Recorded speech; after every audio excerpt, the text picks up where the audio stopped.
Hello and welcome to another conference by Crimean Studies Network.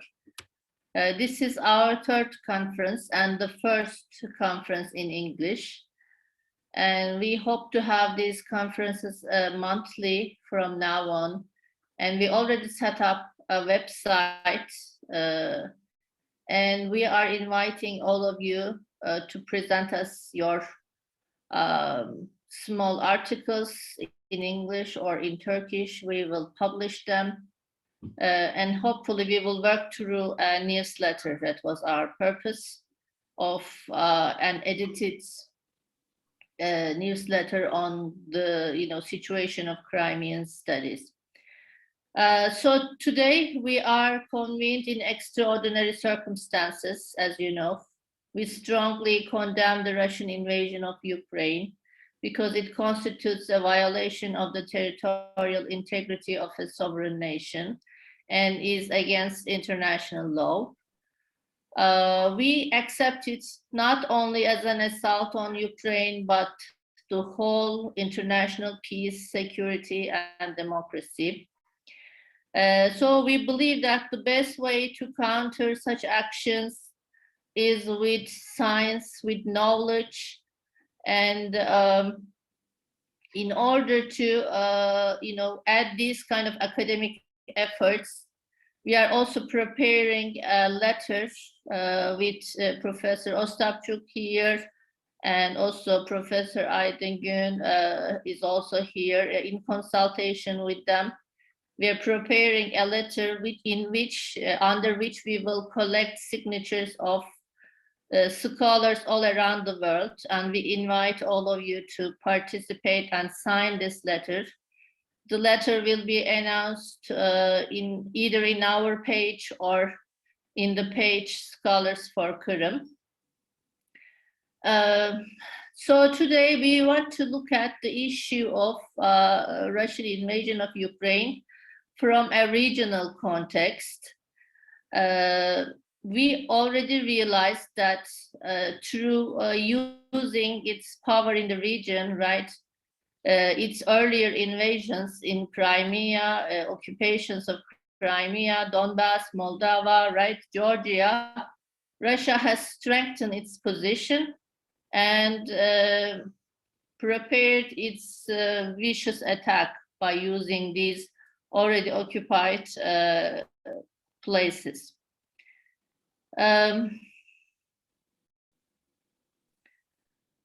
We already know that after occupation of Crimea, Russia started colonizing the peninsula by bringing in 850,000 at least Russians and trying to change the demography of the region, trying to create facts on the ground. So Russian invasion of Ukraine constitutes actually Russia's redesign of the whole Soviet space. But today we will mostly focus on the area around Black Sea, the Caucasus, Crimea, Moldova, right, and maybe also Chechnya. How do these areas relate to current conflict? What are the significance of these areas for Russia, and what are the main political changes in these regions that relate to current events? Today we have an expert of the Black Sea region with us. Konrad Zasztowt is a researcher specializing in analysis of Turkey, South Caucasus, and Central Asia regions. Previously, he worked at the Polish Institute of International Affairs from 2012 to 2016, and the Polish National Security Bureau from 2008 to 2010, where he monitored international security issues in the Black Sea and Caspian regions.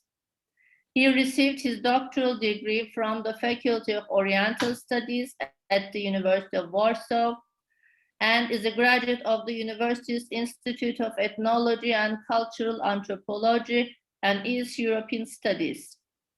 From 2003 to 2005, he studied at Yeditepe University in Istanbul, and his areas of interest include international relations and energy security issues in the Black Sea region and Central Asia, ethnic and religious minorities, as well as Islam in the former Soviet Union. So without further ado, I want to pass the floor to Dr. Zasztowt for listening his talk for today. Thank you for coming to our conference. Hello, and first of all, let me thank you for this invitation, which is really interesting, fascinating occasion for me to not only to present my thoughts on the situation now, but maybe also to not only to share my thoughts, but also maybe to have some dialogue later with you. Maybe we'll have a Q&A session. So I would start maybe from a remark that as I'm in Poland now, so of course in Poland this situation in Ukraine is perceived very seriously. So this is the topic number one in the media and in society. So everybody discusses this situation now in Ukraine, and there is a huge support from the society to the Ukrainian refugees. And at the moment, I checked the latest data. There is 800,000 refugees as for today, only in Poland. Yes, because generally this is more than 1 million. This number from today, and it's increasing every day. So the situation is obviously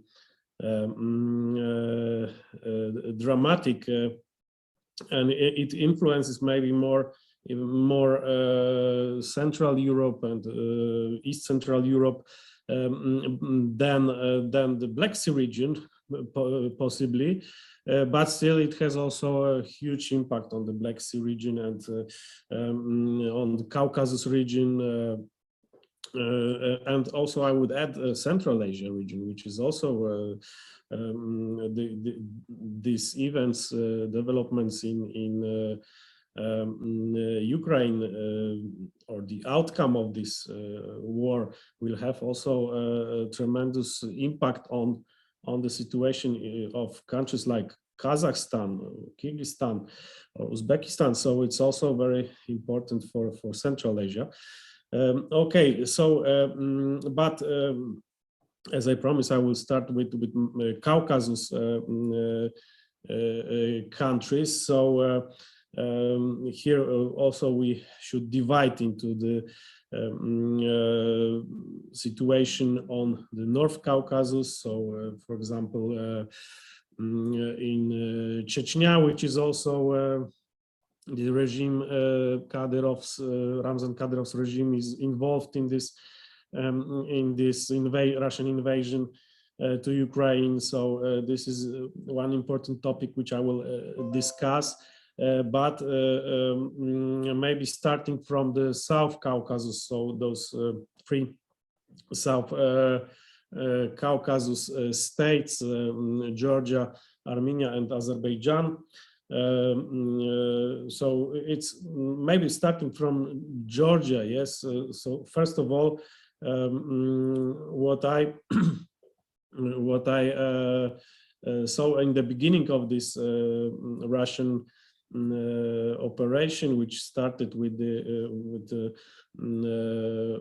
recognition of those separatist republics of Luhansk and Donetsk, and also what we saw, that was this evacuation of civilians from Donetsk and Luhansk, and that was all before the war started. Yes, so that was like a cliche or copy of those events from August 2008, because before Russia attacked Georgia in summer 2008, they also evacuated civilians from Tkhinvali, so the capital of this South Ossetian de facto republic.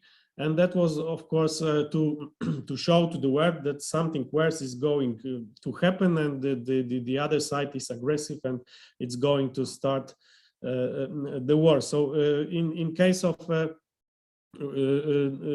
this war now, that was exactly the same trick. Yes, so the separatists started to fire to the Ukrainian positions. The civilians were evacuated. So just to explain to Russia tried to explain to the world and to its own society that that we are defending ourselves, that we are not attacking. Yes, and it was the same trick in South Ossetia by the time. So blaming Georgians, the Georgians are aggressive side and Georgians are planning war. And I would say that in 2008 this maneuver was extremely successful, because in Europe, especially in Western Europe, I don't mean here Poland, because in Poland majority of political elite and society was more supportive for Georgia, but in Western Europe they actually many accepted this interpretation that it was the first the Georgian aggression and then only Russian response. And when we look at this situation now in with this conflict, this war, I think this maneuver was repeated. And again, many in Russia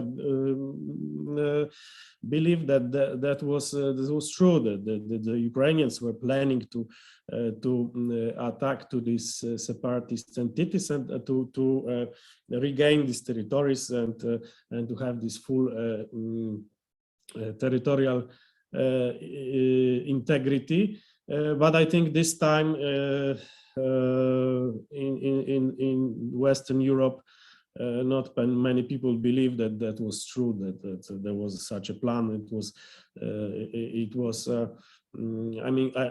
I think not many people were so naive now as in 2008. So focusing on Georgia and Georgian response to this situation, I would divide it into the response of the government and response of the public, the society. Government response was definitely weaker than the society's response, because we saw those huge demonstrations, protests in the center of Tbilisi. So thousands of people came to support Ukraine, and this is happening like every not only one time, but every evening there, almost every evening there are those meetings and protests. But if we look at the government response, it was much weaker. So, for example, the government didn't want to join the policy of sanctions regarding Russia, because, as the Prime Minister Garibashvili explained, that this is going to harm our economy, because we are dependent on sending wine and fruits to Russia. And that was actually very much criticized by the society, the public opinion, and also opposition parties in Georgia. So obviously there is a rhetorical support from the government in Tbilisi to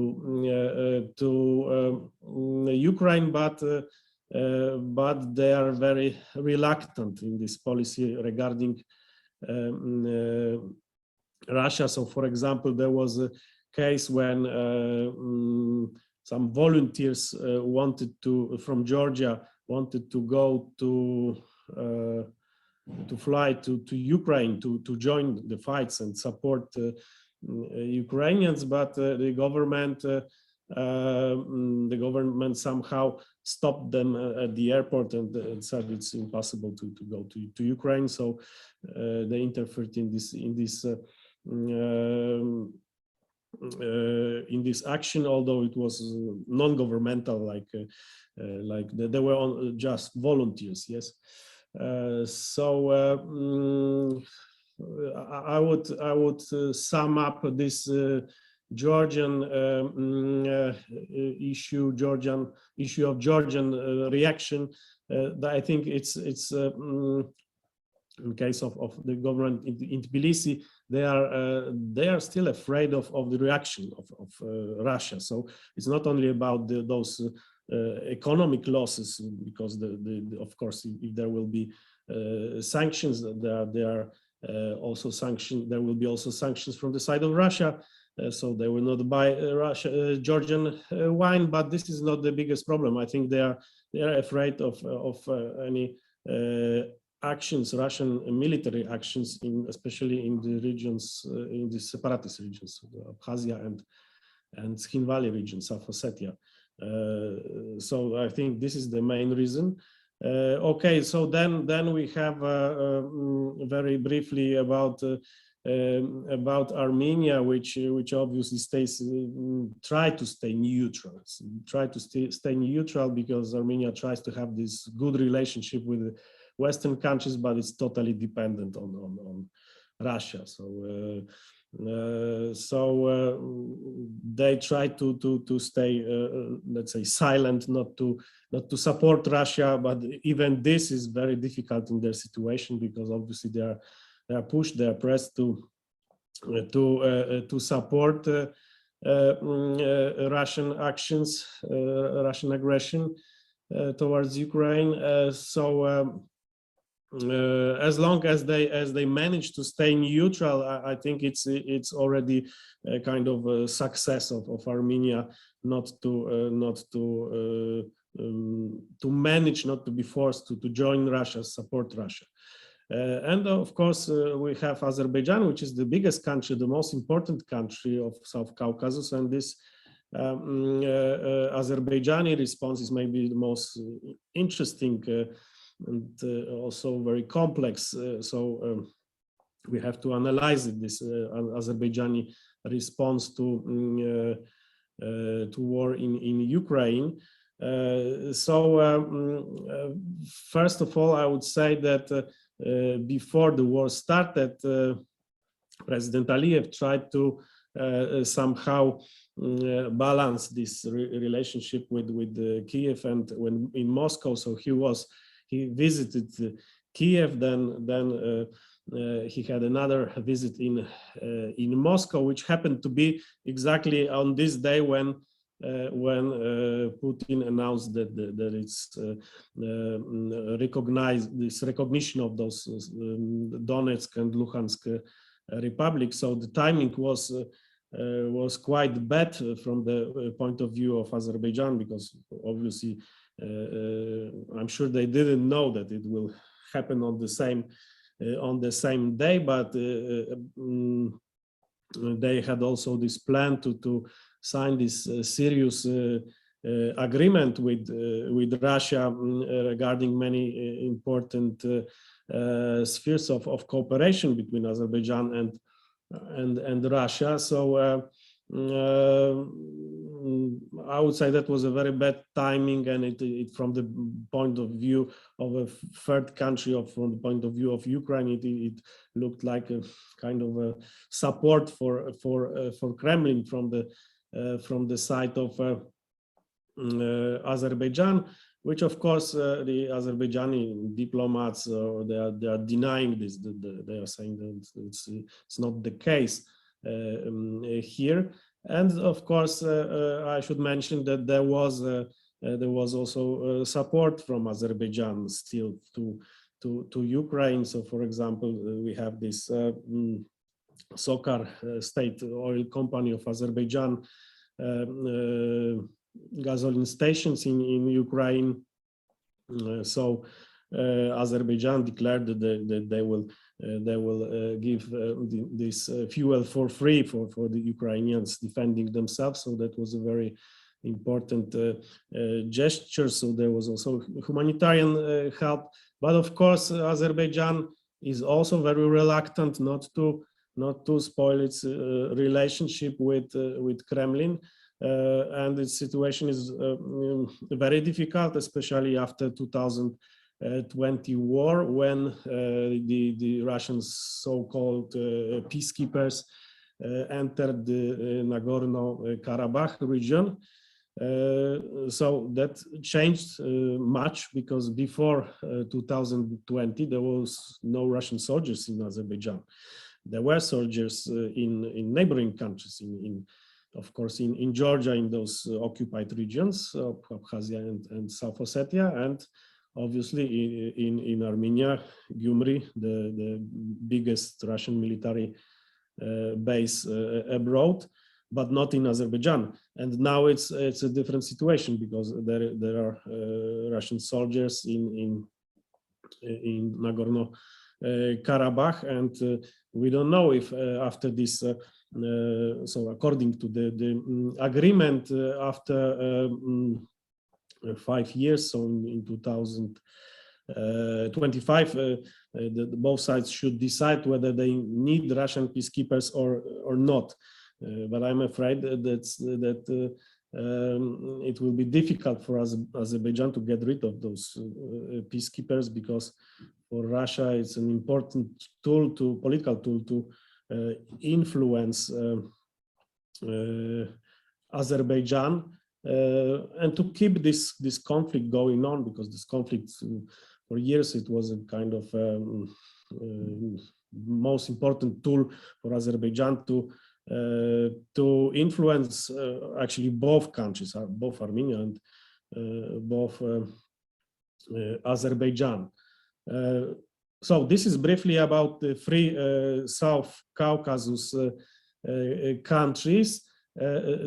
Let me say also a few words about North Caucasus, so part of Russian region, which is part of the Russian Federation, but which includes many republics with many autochthonous nationalities, like the Ingush, the Chechens, the multinational Republic of Dagestan. Of course, Chechnya is the most important region here, because the ruler of the region, Ramzan Kadyrov, he has quite significant military forces as for such a small entity, because we have to remember that all those republics, they are very small entities, but still in case of Kadyrov's Chechnya, there's a significant group of soldiers with experience.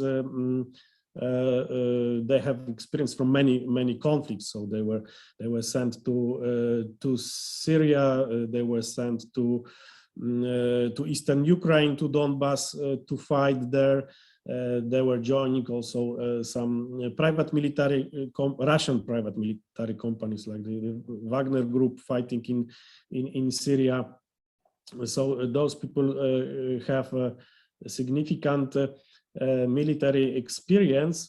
So in these first days of the conflict, we saw many news about involvement of Kadyrov's soldiers in the Ukrainian conflict, but it seems that they didn't succeed there. So there was this first days of aggression, there was this attempt to Russian attempt to gain control over Hostomel airport near Kyiv, and there are many accounts. Many sources say that the Chechens were involved in this attempt to control the airport, but they didn't succeed. Contrary, they were according to these sources, they were most of them were killed there by the Ukrainian army, and one of the most important Kadyrov's commanders also died there in Hostomel. So that was Chechen failure already in the first days of this invasion. And still, I would say that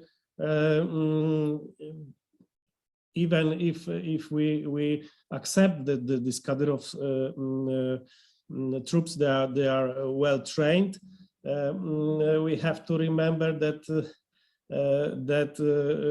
this is still a small number of troops, so they will not play a significant role in this conflict, in this war, or because Ukraine obviously is a very big country, so it's not enough the number of Kadyrov soldiers to change the fate of war. And I would say that probably they will be now used as occupying forces, so not in the offense, but at the back they will just be sent there to control the population, because we know that this is the biggest problem of Russia now, because they have obviously stronger military force than the Ukrainians, but they have not enough people to control those territories already occupied. So they are going more and more deeper and deeper into the territory of Ukraine, but they have no plan what to do with those territories they already have behind them. Yes, and the resistance to the occupation is very strong there. In this regard, such troops like Chechens, they may be useful, or also Belarusian soldiers, if they will join the conflict, they will be also useful as these forces to occupy Ukraine. Regarding the Chechen society reaction to this invasion, Russian aggression to Ukraine, I would say that there is a strong sympathy for Ukraine from those sources which I'm able to follow. Why? Obviously, because the Chechen society went through all this tragedy in 1990s, war in Chechnya, in Russian invasion to Chechnya. And they know very well how it looks. So I think in Chechnya no one will be able to say anything against the Kadyrov's decision, because obviously this is an authoritarian system. But there is a strong, big Chechen diaspora also in Turkey, as you know, but also in other countries, like also in Poland, also in other European countries. So these people are very active in social media. They are strongly criticizing Russian aggression. And in Ukraine, there are two military groups, two battalions, helping Ukrainian army already since 2014, since the war started in Donbass. So the Chechens are also fighting against Russia together with Ukrainians. Okay, so here I think I will stop. This is what I wanted to say shortly about Caucasus. I don't know if we will touch other regions or we will focus on Caucasus more.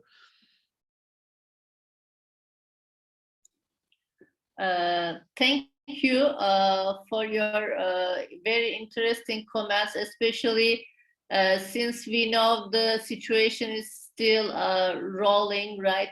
Still changing, and there aren't enough research or perhaps news also coming from the regions. I mean, we need as scholars time to interpret. So thank you for this very fast interpretation and summary from the region.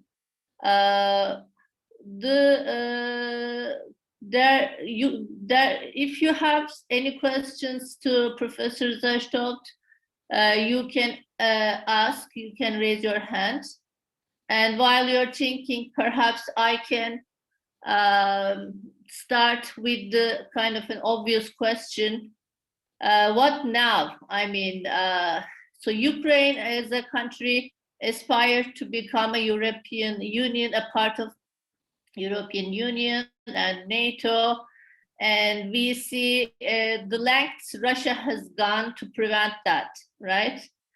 And we also know that European Union has this Eastern neighborhood policy concerning Armenia, Azerbaijan, Georgia, and Moldova, right? The European Union offered them some perspective, right?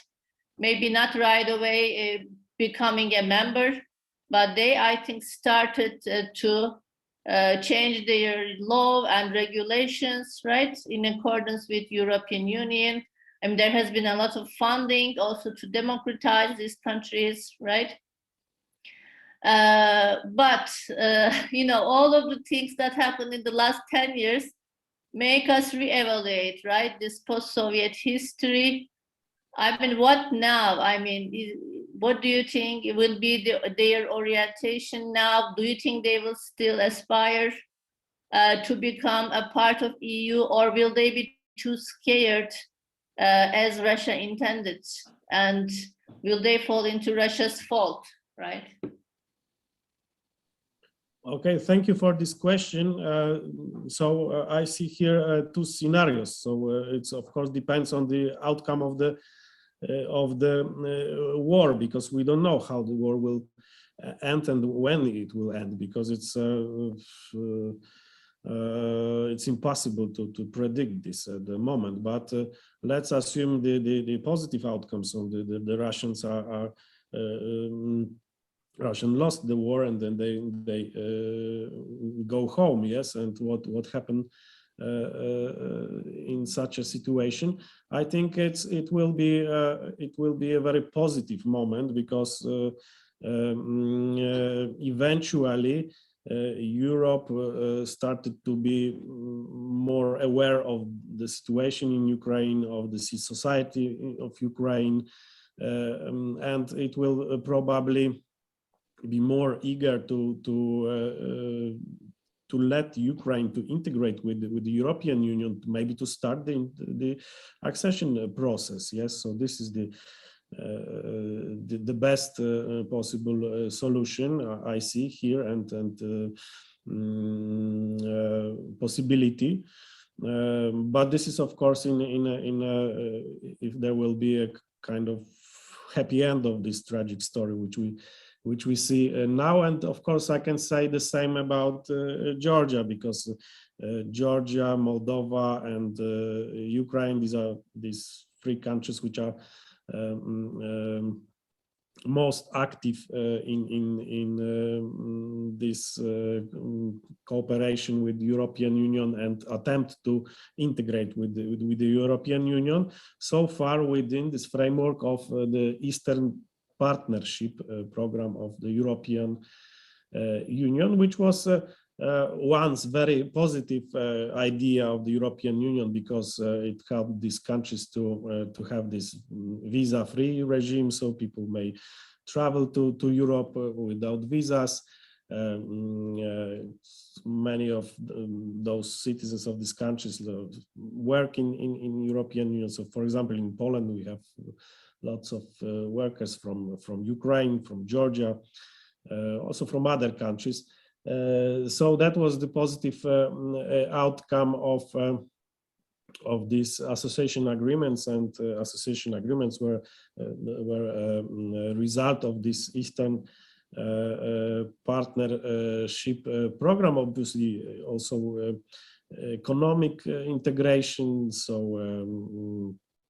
which is necessary, because otherwise those countries are dependent on exports to Russia. So in case in Georgia, that was partially success, partially not, because as we see now, they are still dependent very much on exports to Russia, which influences the political position as well. So I would also add maybe that anyway, whatever will be the outcome of the conflict, Ukraine may expect a huge financial support from European Union, from member states, from many financial institutions, Western financial institutions. So that may help very much Ukrainian economy, which was before the war not in a very good shape. And of course, the war is also influencing this situation. But when we compared this, for example, to 2008 war in Georgia, also there was a kind of a paradox, because Georgia was lost the war and was kind of a victim of this war. But on the other hand, the positive result of the conflict in 2008 was this huge support, economic support from the European Union to Georgia. Of course, these are two very different countries, because Georgia is quite a small country, and Ukraine is a huge country, one of the biggest in Europe, if not the biggest. Yes, but still there is a chance for a better future in Ukraine, despite this tragic developments of this war. But of course, there is also this pessimistic scenario. So Russia tries to occupy the whole territory of Ukraine, or to divide Ukraine in several parts, so maybe to occupy or to even annex some parts of Ukraine, and to allow to establish some puppet government in the central Ukraine. So this kind of partition scenario, this is an extremely pessimistic scenario, but unfortunately, we cannot exclude such a scenario. So of course, the whole world won't be able then to help to these people under Russian occupation. So this is what we saw in this Donbas and Luhansk regions, which were life during this last 8 years. Life there was deteriorating each year, and actually that was many people say that these are kind of mafia regimes, so there's no rule of law, no possibility to have some businesses or normal life there. So the situation is even worse than in Russian Federation, and same with Crimea, of course, because Crimea is, from the point of view of Kremlin, Crimea is important only as a huge military base on the Black Sea.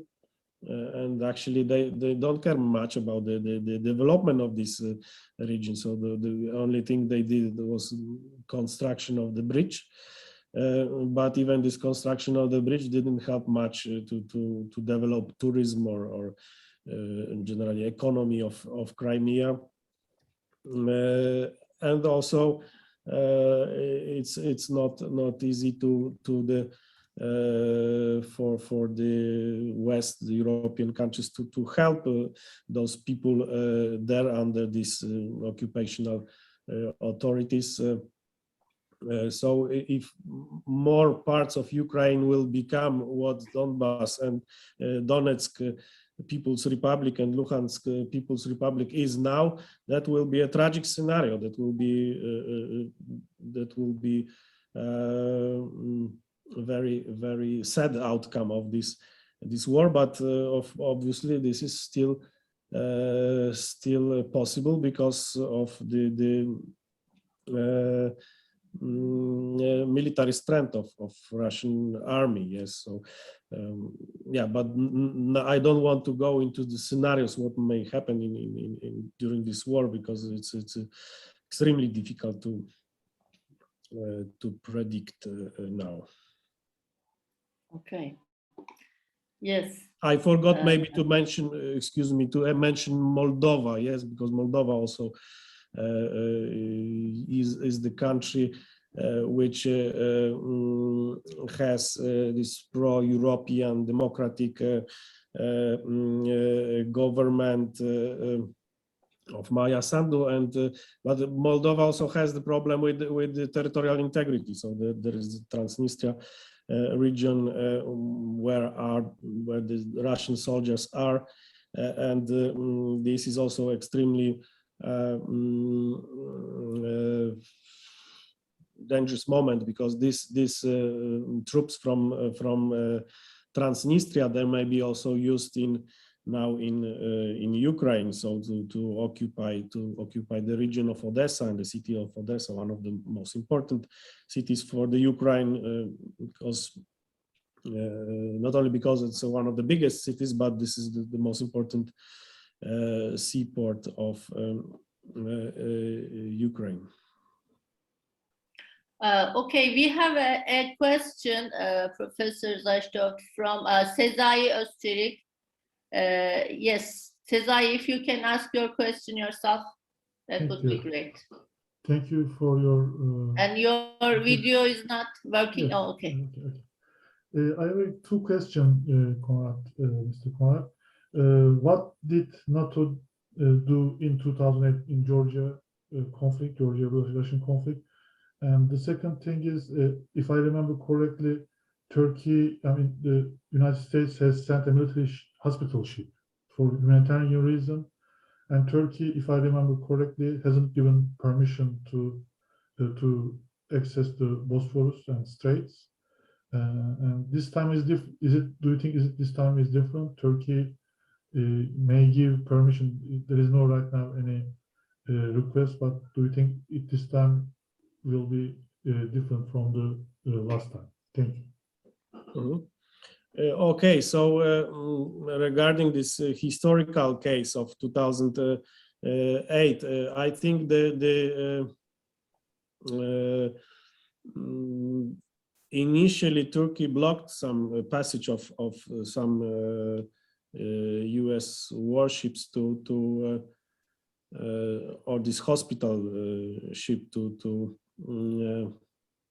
Batumi, to Georgian port, but eventually some of the ships were allowed to enter the Black Sea, and they came to Georgia, and that was actually very strong political signal from the side of the US. So the US obviously didn't do much about this conflict, because it was the Europeans tried to negotiate with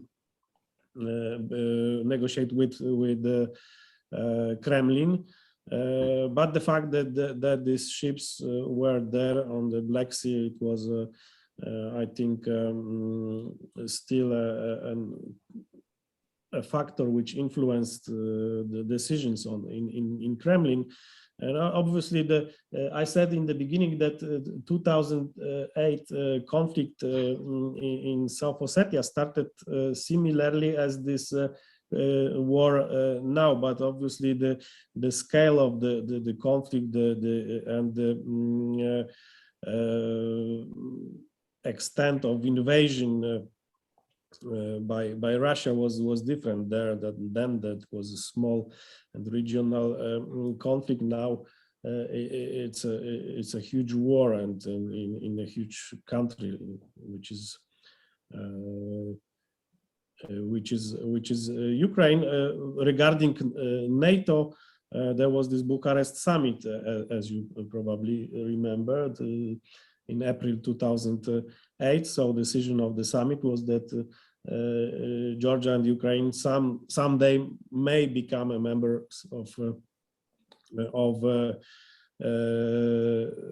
NATO. But they didn't agree, not NATO countries didn't agree to give them this membership action plan. So many people by that time, especially in Poland, there was a position, mainstream position of Polish politicians, Polish public opinion, that it was a bad decision, because it didn't give any guarantees to those NATO guarantees to those two countries, Ukraine and Georgia, but still it was provocative for Russia, because still NATO countries agreed that someday they will become Georgia and Ukraine will become members of NATO. So this was kind of ambiguous message to Kremlin, and that was a mistake. I think that was a mistake, especially when we see what is happening now. Thank you. I think it occurred to be a mistake. Now we understand. Professor Ostapchuk from Canada will ask a question now. Hi, I have about 5 questions or more. First of all, a follow-up to Professor Ostapchuk's question. I want to get precise information about what happened in Georgia in 2008. There was the story that the US did act in some way assertively, that George Bush ordered whatever, they landed this transfer plane in the Georgia airport, just as the Russians were about to enter Tbilisi, airport, and that apparently stopped the Russians. That's the narrative, the myth. I want to know about that. The not letting this hospital ship through the straits. Did Turkey officially invoked the Montreux Convention, saying that there was no war, or they just, I mean, there seems to be some flexibility with this convention that they can sort of fudge it, you know, they're not, I'm not even sure, are they obliged, or they just have the matter of choice to block the straits or not? That's my first question. Okay, so very briefly, I have to say that I'm not an expert on the Montreux Convention, which is quite complex. And as you said, it's possible to interpret in many ways, but generally it's a very important document, treaty for Turkey, because it gives control over the straits to Turkey. But on the other hand, it's also not that bad for the littoral states. And if we look at the littoral states, the only one having a huge fleet is Russian Federation. So today I heard the conversation on TV, Turkish TV, with the Russian ambassador in Ankara, and he said, actually, we are very glad with this closing of the straits. It's nothing bad for us. So I think he was sincere here. So it's not a huge problem for Russia, because the Black Fleet is there, and I think also many ships belonging to the other fleets came to the region before the war started. So for them, it's no problem. It's only a matter of a kind of diplomatic game now. But did they actually invoke? They just not allowing this hospital ship in. do you know if they invoked the treaty or just said no? Sorry for not responding for Yeah. this question, but I don't want to lie. I don't remember, but I guess yes, that was the explanation. Which way? Montreux Treaty. The Montreux. Okay, it's interesting to find out. And what about the transport plane in the Tbilisi airport? Okay. So I also heard this story, but also I cannot confirm this. I cannot confirm this. Okay, can I ask the next question? Tutku. Yeah. Yes, definitely. Yes, okay. Yeah. Okay. I have a specific question about what happened at Enerhodar, the Zaporizhia nuclear plant. It was said that it was Chechens that attacked, that were part of this attack force. And then there was this great fear that these were going to, act as terrorists and hold Ukraine or Europe as hostage with nuclear explosions. So I'm just wondering to what degree they were there. And I'm aware that they're pretty good fighters, but there are not enough of them. The connected question is, Russian society is pretty much cut off from information and, so to say, largely zombified. I'm wondering about Chechen society. In Syria, say there's a lot of opposition there and so forth. I wonder if it is any way different. How strong, in other words, is Kadyrov in Chechnya if things come to a break? Thank you for this question, for two interesting questions. So regarding Enerhodar and the nuclear power plant, I also heard these rumors that the Chechens were involved. But this is, this is an informational war, so we cannot be sure about all those information which we receive. But it's possible. It's possible. Why? Because, as I said, in the first days of the invasion, there was this huge failure of Chechen fighters in Hostomel. So later, I think the leader, Ramzan Kadyrov, decided that still he has to show the strength of his military troops and bravery of these military troops. So I'm sure that he will try to introduce his forces into such operation, like that was important, of course, important operation to gain control over this power plant, because in my opinion, Russians will try to cut energy from the main cities of Ukraine. So they want to have control over the power plants. And the second question, which is actually even more interesting, I think, about the Chechen society and what we know about their feelings about their government, the Ramzan Kadyrov government. Obviously, we don't know much. We don't know much because there's no free media in not only in Chechnya but now in Russia. We don't have any free media. But in Chechnya, that was a situation already for many years. But the situation is slowly changing during last years because, as I mentioned, there is a huge Chechen diaspora in Turkey, in Sweden, in Poland, and there are many very active people which influence the situation on the ground there in Chechnya, because we live in the internet era, and all those people in Chechnya, they watch all the YouTube films and YouTube commentaries of those people. Like the most famous one is Tumso Abdurrahmanov, who previously stayed in Poland. Then he moved to Sweden. Then in Sweden, Kadyrov men tried to kill him, but he managed. Tumso Abdurrahmanov managed to survive, and he's a kind of a hero now in Chechnya. He's a guy speaking on YouTube, like millions of other people. But for the Chechens, he's a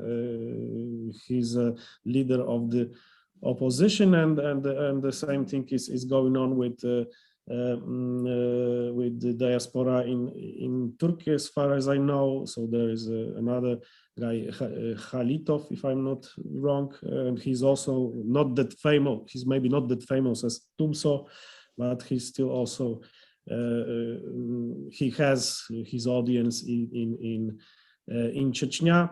And most recently there was this huge scandal with the family of Judge Jan Gulbayev.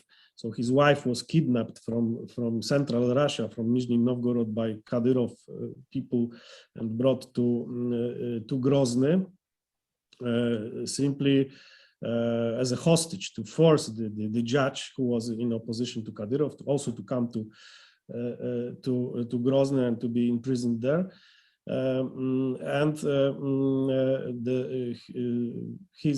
His sons are also, or one of his sons is active in Telegram channel, and Telegram channels are obviously also this very important tool of spreading information, alternative information, alternative to the official propaganda.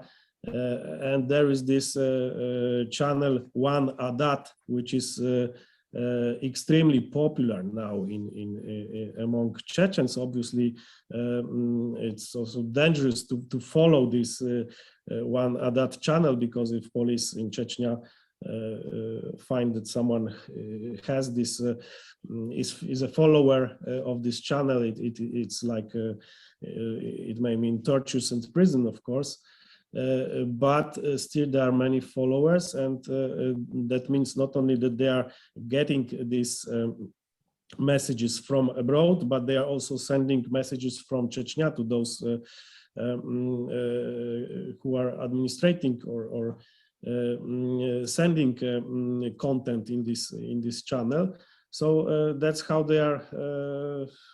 So they have, although they are in other countries, they have still contact with the people in Chechnya. And actually, Kadyrov perceived this One Adat Telegram channel as a very serious challenge, serious threat, and something like a opposition movement, not only just a Telegram channel. Thank you. I suppose it will be important. The popular understanding is that Chechnya turned in favor of Russia because it was fed economically by Moscow. I don't know how the economy is there and how dependent it is on Moscow, but if things continue with the economy in Russia, then it will be problems. And my just general kind of provocative or rhetorical question is, you have Turkey and Azerbaijan who are very tied in different directions.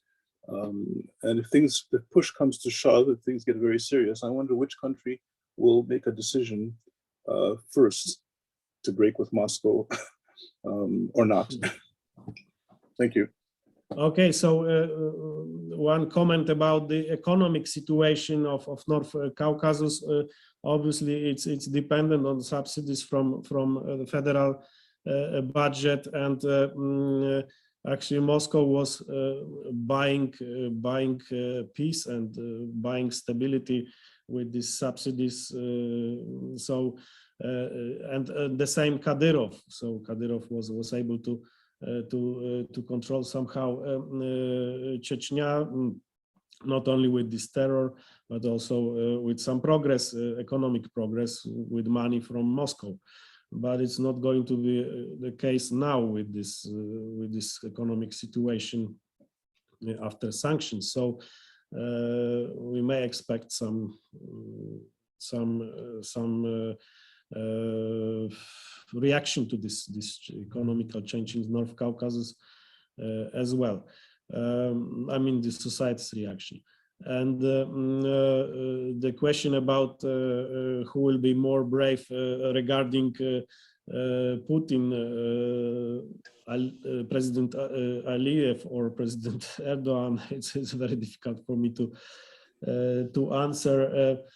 Obviously, Aliyev, as I said already, is dependent on Russia now in the terms of security, because if Russians want to start provocation in Nagorno-Karabakh, so something like they did in South Ossetia in 2008, they may now do this with these so-called peacekeepers there.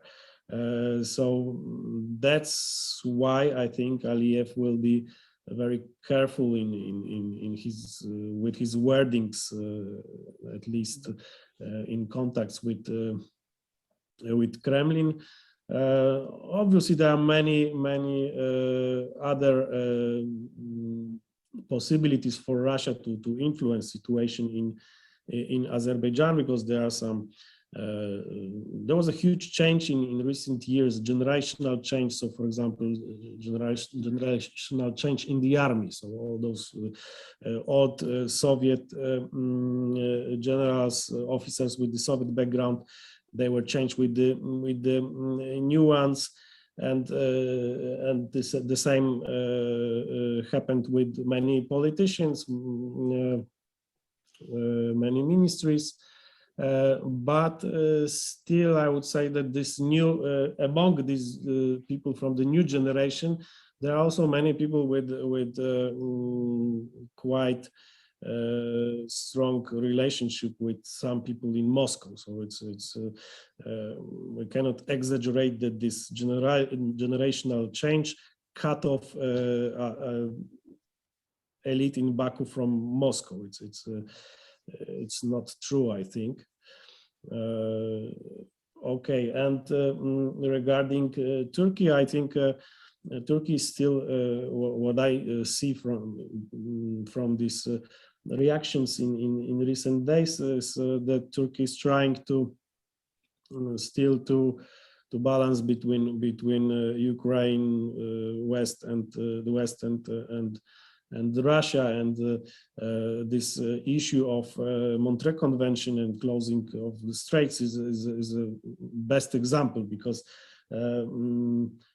Ukraine asked for closing this straits, so Turkey was hesitating for some time. Finally, Turkey agreed, and today we hear that the Russian ambassador is very happy with this. So it shows that Turkey is trying to maneuver somehow, but I don't know how long it may continue such a policy, because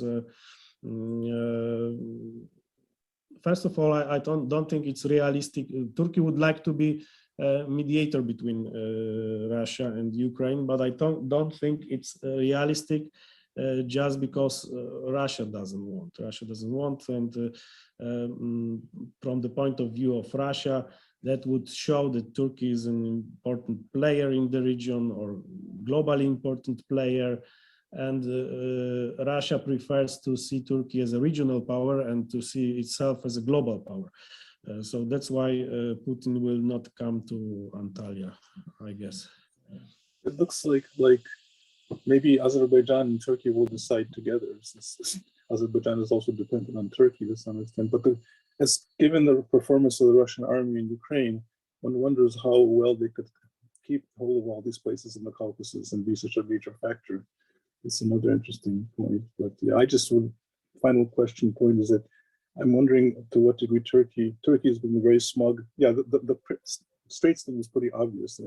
They winked to the Russians, and it was very, when they apologized almost, and the Russians said it's okay. But I wonder if Turkey is under the illusion, or it has NATO, it has the nuclear umbrella, so it's not really that concerned about the Black Sea so much, it seems like. I wonder how soon they are going to get concerned about their declining role in the Black Sea, assuming Russia can still maintain it. So thank you very much. Okay, so I'm not sure if I understood well. The last question I couldn't hear very well. Yes, we couldn't hear. Can you repeat? Yeah, is Turkey has been under the nuclear umbrella under NATO, so it feels very secure vis-a-vis Russia, and it can play both sides and so forth. But I wonder to what extent Turkey is becoming concerned about Crimea having become a military base, and Russian establishment of power with this blocking, parts of the Black Sea completely, even at Crimea, and Turkey's position in the Black Sea is declining, I think, in a conventional way. And as we see in this world, with Russia's military doctrine, for example, de-escalation through escalation, possibly using a tactical nuclear weapon, which would handcuff NATO, probably. So I wonder, conventional presence and projection power is very important. And I wonder if Turkey is getting concerned about its declining position status in the Black Sea. Difficult to answer, probably. But I will try to answer very briefly. There was this period after shooting Russian plane, this 10 months of crisis between Turkey and Russia, 2015 and beginning of 2016. And by that time, President Erdogan said that this is a threat and the Black Sea is becoming a Russian lake. So I think he said what he said it shows that he's well aware of what is going on in this region. But after 2016, there was rather this situation of rapprochement between Turkey and Russia. So I think the Turkish diplomats, they preferred not to talk about this, but that doesn't mean that they are not aware of this situation.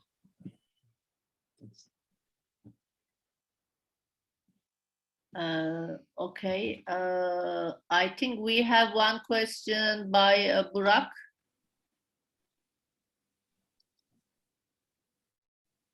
Your microphone is not turned on. I'm sorry. Thank you for this regional analysis, Mr. Zasztowt. And I would like to ask about non-Russian peoples. It seems that there are many non-Russian soldiers captured by Ukraine. In fact, the motivation of Russia's army seems very low. And for example, as you said, and also Crimean Tatar leader Mustafa Cemilov also said on his last interview, Chechens sent by Kadyrov died in the first clashes in Ukraine. In addition, the bodies of these dead soldiers haven't yet been given the families in Chechnya because of fear of public reaction. I think this situation shows that Russia is afraid of the reaction of non-Russian peoples. But on the other hand, she follows a centralist policy and adopts a new constitution that limiting languages and nationalities, except of course for Russian. How sustainable are these policies? Okay, so yes, this problems with the regional languages, and this is not new. This is going on already a few years. So yes, that is the case of Tatarstan. This is the case of North Caucasus countries. So Russian government want to already started kind of new wave of Russification of these regions. And obviously they are not happy, and in Tatarstan we saw some signs of opposition to this policy from the center, but obviously in the situation of authoritarianism and what we witness now in Russia, so no free media, and all the members of the parliament, of course, they anonymously supported this war and the recognition of these two republics. So now I think there is no place for opposition in Russian Federation. So obviously the members of all those other than Russians nationalities of Russian Federation, they will be first victims of this new authoritarian wave in Russia. And this is what I think. And regarding the Chechens in Ukraine, as I said, I think Mustafa Dzhemilev had in his mind this situation in Hostomel airport. Yes, so those Chechens who were killed there in this attempt to actually I didn't explain why they were sent there. So that there is this let's say version. I don't know if it's true, but there is a version that they were sent there to enter Kyiv and to kill President Zelensky. So there was also such an interpretation. Of course, I don't know if it's true or not, but it's possible that it was the plan, but it didn't happen, and they were killed in Hostomel. I'm not sure if there are more questions, but maybe I will ask one last question, and if there aren't any more questions, we will finish here. You mentioned Central Asian countries in the beginning of your talk, and today we hear rumors about maybe Russia will use this situation for creating pressure also in Kazakhstan. I mean, Kazakhstan must be fearing with the similar situation because they also have a Russian diaspora, right? We also heard that maybe Russians will press Kazakhstan to supply some soldiers. Is it true? And with the recent changes in Kazakhstan, what's their position regarding the war? Okay, so very briefly, Kazakhstan also this year for Kazakhstan was very important because of these developments in January. Also tragic developments. Actually, I didn't think that something more tragic may happen soon, but unfortunately it happened in Ukraine. But what we saw in Almaty, this chaos, anarchy, and what happened to the protesters. So there were peaceful protesters, yes, but there were also some people starting to loot the banks and the shops. So there was total anarchy, total chaos in Almaty, in other cities of Kazakhstan. That was a tragic moment for Kazakhstan, and President Tokayev asked Putin, or not Putin, but OSCE, Organization of Security Treaty. Excuse me, CSTO, no, of course, CSTO, Organization of Security Treaty, to come to Kazakhstan and to help with this, to solve this situation. And many people were commenting that now he will be more dependent on Kremlin, because of course this CSTO is in practice it's Russia. These are Russian forces. But I think what we saw after Russian invasion to Ukraine was very reluctant reaction of Kazakhstan. So they said, we are observing the situation, but there is no chance that we will accept we will recognize these republics, Luhansk and Donetsk. So they tried to be at least to some extent independent in this situation. and I think they're not that vulnerable to Russia, especially that Russia is now involved in Ukraine. Russia cannot do much about Kazakhstan, but I think there are other countries like Kyrgyzstan or Tajikistan, and as I said, Russians need soldiers. They need soldiers because they need soldiers to occupy a huge country. So they will be very happy to accept some troops from, for example, Kyrgyzstan, as well from Belarus, also from all those countries of CSTO, simply to use them as occupational forces. But do you think they would supply those soldiers? I mean, would they fight for Russia? Like, I think it depends on development of situation in Ukraine. So if Russia is successful, they will do this. If not, they will try to wait and see what will happen. Yeah. okay. Okay, on that note, I think we will finish for today's conference. Thank you, Professor Zasztowt, for coming and informing us about the regional context of the invasion.